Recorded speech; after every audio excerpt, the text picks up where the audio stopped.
Before we get started today, remember to click Mark as Done when you are done with your quiz. You need to come back to Google Classroom and click Mark as Done. And do not click Mark as Done unless you are done with your quiz.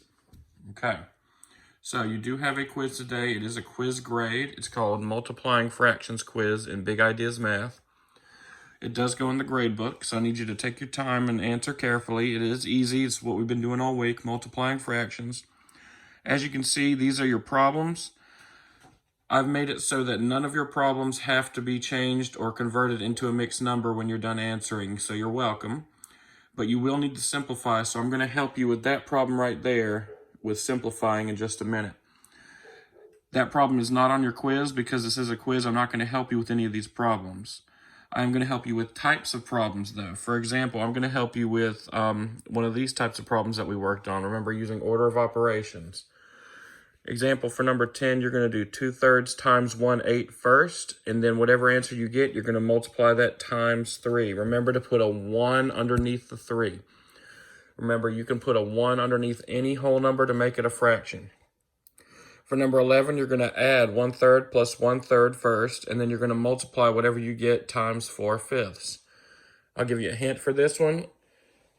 Those two common denominators are already the same, so you won't need to really do anything. That problem's already set up for you.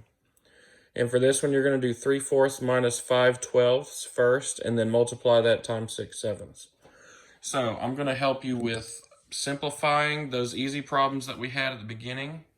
And then I'm going to help you with a multiple step problem with order of operations, just like that. Okay? All right, let's get started. I'm going to go ahead and do 3/5 times 4/6. Remember, you multiply across the top in the numerators and you multiply across the bottom in the denominators. So 3 times 4 is 12. And then 5 times 6 is 30. Okay. So those two numbers can be simplified with each other. I can see that they're both even, so I know that I can put 2 into both of them, but I'm going to look and check and make sure that there's not any other number that I can put in there first to make my job easier. Maybe a bigger factor that we can put in there. So what I'm going to do, and you can Google search one of these if you want, but I put a really neat one up there for you. If you go to Google Classroom and you go to classwork and you scroll all the way to the bottom, I put a multiplication chart under resources there for you. And I like this one because it's color-coded, so it's a lot easier to see. So I'm going to look and see what row has 12 and 30 in the same row. All right, you look with me. See if you can see 12 and 30. Let's see.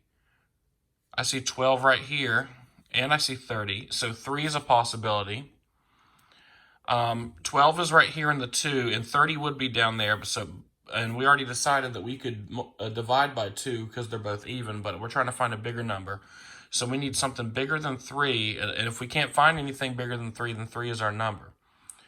So is there any other number that has 12 and 30 in the row? It looks like I see a 12 right there, but I do not see a 30, so 4 will not work.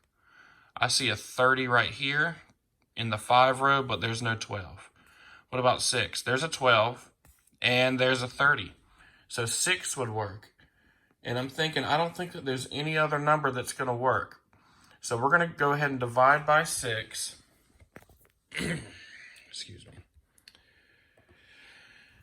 So since I've ran out of room, I'm going to write it over here. Let's see. I'm going to do 12/30ths. All right, I'm going to divide by 6 on the top, and I'm going to divide by 6 on the bottom. All right, 12 divided by 6, that's going to be 2, because 6 times 2 is 12. So 6 times what gives me 30? That's going to be 5. 2/5. That's not an improper fraction. That would just be my answer. That's what you're going to experience with a lot of those problems on your quiz.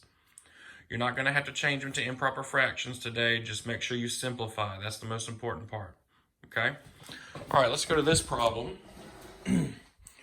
2/3 plus 1/2, and then whatever answer we get, we're going to multiply times 4/5.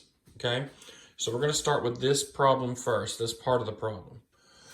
So we do that. First we got to find a common denominator. These two denominators are not the same, so I can't add them up just yet.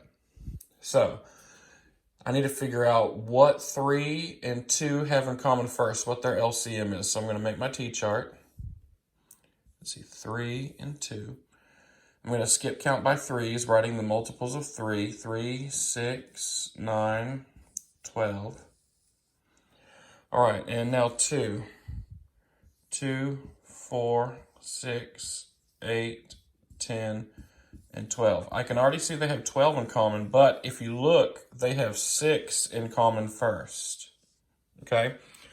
So 2 and 3 have a lot of numbers in common, but 6 is the first number that they have in common, the first multiple that they have in common. That's why 6 is their LCM.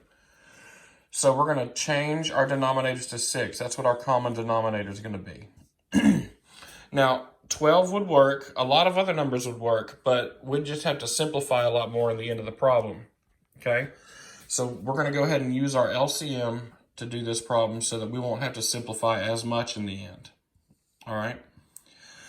So, next part, remember you need to figure out how I turn 3 into 6 using multiplication. How do I turn this denominator into that denominator? And we know that 3 times 2 is 6. So I've got to be fair to the numerator and do 2 times 2, and that's going to give me 4. All right.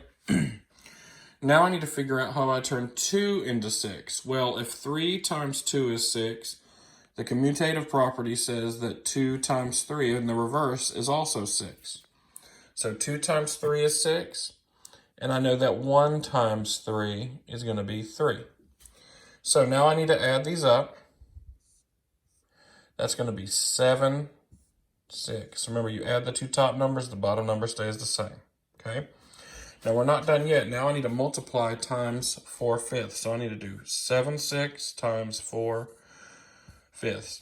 Now, in these problems with the parentheses, you might have to change back to a mixed number. You might get an improper fraction. The other ones, I made it so that you wouldn't have to, but these you might. Okay? So I'm not sure if we're going to this time, but just in case, make sure you review the other videos that showed me practicing that with you. Okay? So we're ready. Remember, multiply across the top for the numerator and multiply across the bottom for the denominator. 7 times 4, that's going to be 28. 6 times 5, that's going to be 30. Okay? It's a proper fraction, so we don't need to change it to a mixed number, but we can simplify it. So let me go back to my multiplication chart. Let's see. See if you can find a 28 and a 30 in the same row. I know that it's in the 2 row, even though 30 is not down here because it's not low enough.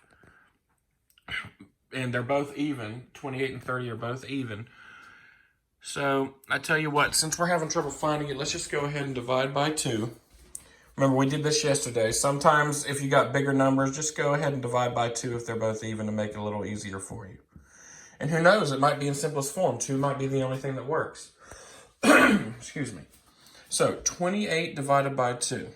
A lot of you know what that is off the top of your head. I know I do. But for those who don't, I'm going to come up to the side and I'm actually going to do 28 divided by 2. Never hurts to practice DMSCB. Okay. All right. 2 can go into 2 one time. 2 times 1 is 2. 2 minus 2 is 0. That's subtraction. I'm checking, I'm comparing. I know that 0 is less than 2, so I'm good to go. And B stands for bring down.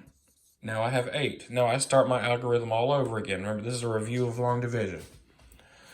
2 can go into 8 4 times. And 2 times 4 is 8. Notice how I'm keeping everything lined up in the right place value. Subtracting now, 8 minus 8 is 0. Comparing, 0 is less than my divisor, so I'm good.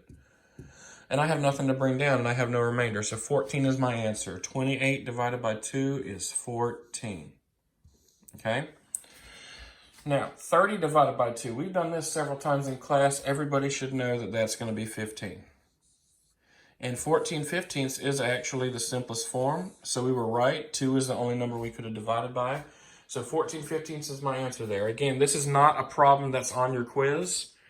This is not a problem that's on your quiz. These are just types of problems that I was helping you with. Since it's a quiz, I'm not going to help you with the actual problems, okay? So if you do have a question about one, you can text me on GoGuardian, or you can send me an email or ask me a question on a Google Classroom comment section. Whatever you need to do to get your help, okay? But these are pretty easy, and if you've been working with me all week, you should be doing a good job, okay? One more thing, please do not forget to click Mark as Done when you are done. And do not click Mark as Done unless you are done with your quiz, okay? Thank you.